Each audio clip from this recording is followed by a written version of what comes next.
पंकज जी, कुंभ के खिलाफ कोई नहीं है। कुंभ फालतू है, ये कुंभ के सपोर्ट में है। कुंभ में लेकिन अगर आपको अव्यवस्था नहीं दिखाई दे रही तो ये आपकी आंखों का दोष है। अगर कुंभ में आपको गंगा जल की जो गुणवत्ता है पानी की, वो अगर आपको समझ में नहीं आ रही है तो ये आपकी आंखों का दोष है।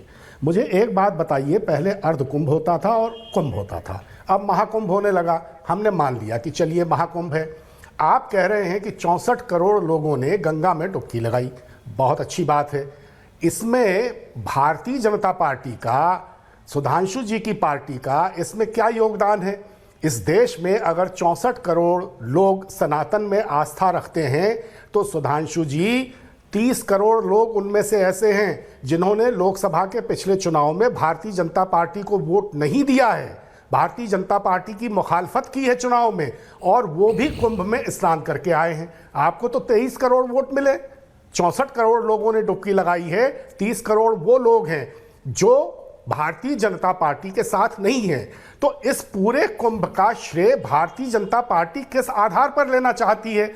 इस आधार पर कि उसकी सरकार है उत्तर प्रदेश में और उसने कुंभ का इंतजाम किया। तो ये जो बद इंतजामी इस कुंभ में देखने को मिली, ऐसे तो कभी देखने को मिली नहीं थी। अभी तक आप ये नहीं बता पाए हैं कि भगदड़ की कितनी घटनाएं कुंभ में हुई और सचमुच कितने लोगों की जानें उसमें गईं। और एक पर्चीबाज बाबा जो ये कहता है कि कुंभ में जो मारे गए अच्छा हुआ उनको मोक्ष मिल गया, उसके दरबार में प्रधानमंत्री जी जाकर के हाजिरी लगाते हैं। कितने दुर्भाग्य की बात है कि मेरे देश के प्रधानमंत्री एक पर्चीबाज बाबा के दरबार में जाकर उसके अंधविश्वास के क्रियाकलापों को बढ़ावा देते हैं। ये असलियत है। तो सनातन उन्मूलन कार्यक्रम में ऐश्वर्य जी कौन लगा हुआ है? सनातन उन्मूलन के कार्यक्रम में तो लगी हुई है भारतीय जनता पार्टी और भारतीय जनता पार्टी के नेता जो इस तरह के फर्जी बाबाओं को बढ़ावा देते हैं। आसाराम बापू के दरबार में कौन जाते थे? राम रहीम के दरबार में कौन जाते हैं? इसकी एक सूची बनाइए। जितने बाबा इस वक्त जेलों में पड़े हैं, भारतीय जनता पार्टी के कितने नेता उनके भक्त रहे हैं, इसकी एक सूची बनाइए। सनातन उन्मूलन यहां हो रहा है। अच्छा, सुधांशु जी, काउंटर।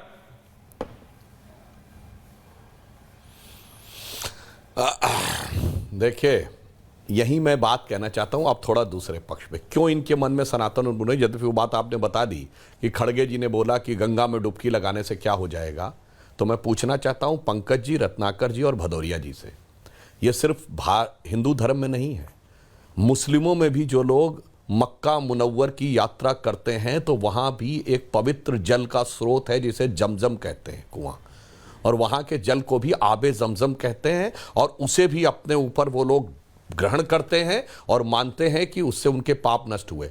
औकात हो आप में से कोई किसी के तो चूं बोल के दिखाए।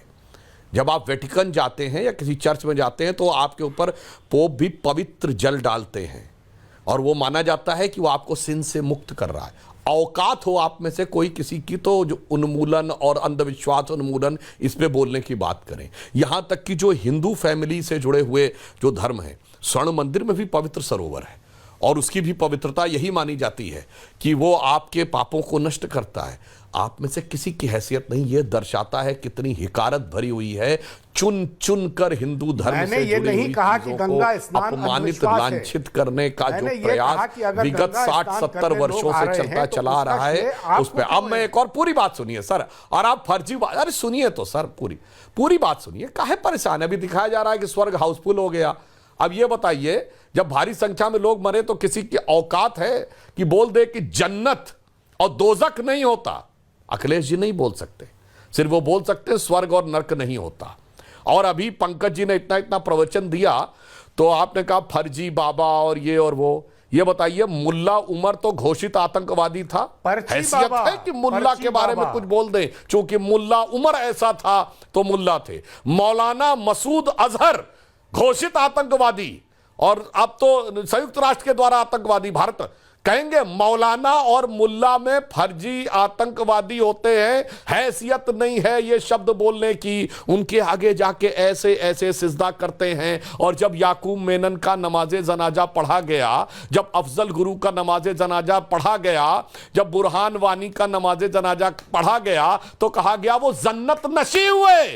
हैसियत है बोलने की कि जन्नत में नहीं गए, और बल्कि नमाज जनाजा में जाके शिरकत की, सिजदा की। सारे दर्शकों से कहता हूं, देखिए कैसे लोग बैठे हुए हैं यहां के ऊपर। तभी मैंने कहा ये dismantling global Hindutva 2021, Henry Luce foundation 2020, eradication of Sanatan Dharma 2023, Hindu धर्म ग्रंथों को फाड़ना 2024, और कुंभ फालतू मृत्यु कुंभ डुबकी लगाने से क्या होता है ये 2025। इस षड्यंत्र को समझिए, ये पूरी चीज को समझिए, और ये समझिए ये सारी चीजें क्यों की जा रही हैं। क्योंकि अब यहां पर पंकज जी के मुंह से एक और बात निकल गई। भाजपा को इतने वोट मिले थे, इतने लोग और आ गए हैं, इसका मतलब इतने लोग ऐसे आए हैं जिन्होंने वोट नहीं दिए थे। साहब हम वोट से नहीं जोड़ते, आपके दिल से निकल गया वोट के लिए। और अंत में मैं जो भदौरिया जी ने कहा उसके लिए कहना चाहता हूं, बिल्कुल अगर कुछ अमेरिका में हुआ तो पहले तो आपने कितनी हिकारत से बोला, फला फला ने जय श्री कृष्ण बोल दिया तो क्या हुआ। फला नहीं, FBI का डायरेक्टर बना है भारतीय, गर्व होना चाहिए। हम नहीं कह रहे सब कुछ मोदी जी के वजह, जहां आप बैठे यूनाइटेड अरब अमीरात में साहब राम मंदिर नहीं बना है, अबू धाबी में भी मंदिर बना है। कहां आप कहते थे मिडिल ईस्ट के देश पेट्रोल देना बंद कर देंगे, जहां बैठे हुए भदौरिया जी वहां राम मंदिर के जमाने में। और आज ये स्थिति यह है कि राम मंदिर भी बन रहा है, यूनाइटेड अरब अमीरात के साथ India middle east Europe corridor बन रहा है। सऊदी अरब के क्राउन प्रिंस G20 के बाद एक दिन एक्स्ट्रा रुक के आ रहे हैं। ये सब कुछ हम ये नहीं कह रहे हमारी वजह से हो रहा है, ये तो भगवान के प्रताप से हो रहा है, जो रामचरितमानस की चौपाई है। रत्नाकर जी आप गौर करिएगा, आप इन चीजों को जानते हैं। हम तो कहना चाह रहे हैं, यह सब तब प्रताप रघुराई, नाथ न कछु मोरी प्रभुताई। ये तब बोला गया है जब भगवान राम ने कहा हनुमान जी से, अरे यार तुम इतनी बड़ी लंका को कैसे वो करके आ गए, आप तुमने तो बड़ा अच्छा काम किया पुत्र। तो वो कहते हैं ये मैंने जो किया है मेरा सामर्थ्य नहीं था, यह सब तब प्रताप रघुराई, ये तो आपकी कृपा से हुई, नाथ न कछु मोरी प्रभुताई। मगर वो रावणी अहंकार आप लोगों के अंदर है कि हम रोक देंगे, हम मंदिर नहीं बनने देंगे, हम मस्जिद बनवाएंगे। हमने कभी नहीं कहा कि हम मंदिर बनवाएंगे, हमने कहा मंदिर तो संत बनवाएंगे, श्री राम जन्मभूमि न्यास बनवाएगा। हम तो सिर्फ मार्ग प्रशस्त करेंगे, हम तो भगवान हनुमान जी के उस सिद्धांत को मानेंगे कि राम हनुमान तहि परसा करि पुन कीन प्रणाम, राम काज कीने बिन मोहि कहां विश्राम। तो मुझे लगता है कि अब सारी बातें तथ्यात्मक ढंग से आ गई हमारे तीनों लोगों की। अब इनमें से इनका जो काउंटर करना हो, एक भी बात मैंने गलत बोली हो तो मुझे बता दें। नहीं, अभी मेरे पास काउंटर का टाइम नहीं है सुधांशु जी, आपका फ्रेम लेटा है, लेकिन मैं सिर्फ इतना बोलता हूं, मैंने AI से अभी पूछा रत्नाकर, नहीं रत्नाकर जी सबसे ज्यादा आपको टाइम दिया आज, वो विदेश में बैठे हैं इसलिए मैंने अनुराग जी को कम टाइम दिया। लेकिन 65 करोड़ लोग 140 प्लस करोड़ के देश में, AI मुझे बता रहा है अभी 64 से 65 करोड़ लोग, 65 करोड़ लोग सुधांशु जी कुंभ में जा चुके हैं। मैंने बताया आपके आने से पहले कि कैसे अमेरिका का दुगना, कनाडा का 16 गुना, रशिया का 4 गुना, देश के एक प्रदेश के सिर्फ एक जिले, एक शहर में होकर चला गया। आप इनको समझाने की कोशिश करते रहिए, ये समझेंगे नहीं, क्योंकि वो राहुल गांधी को कोई समझा नहीं सकता। खड़गे साहब को पता है कि डुबकी लगाने से गरीबी नहीं जाएगी, लेकिन टारगेट गरीबों पे नहीं है, टारगेट कुंभ पे है, टारगेट सनातन पे है। दिक्कत ये है। आप सबका बहुत बहुत धन्यवाद, थैंक यू वेरी मच।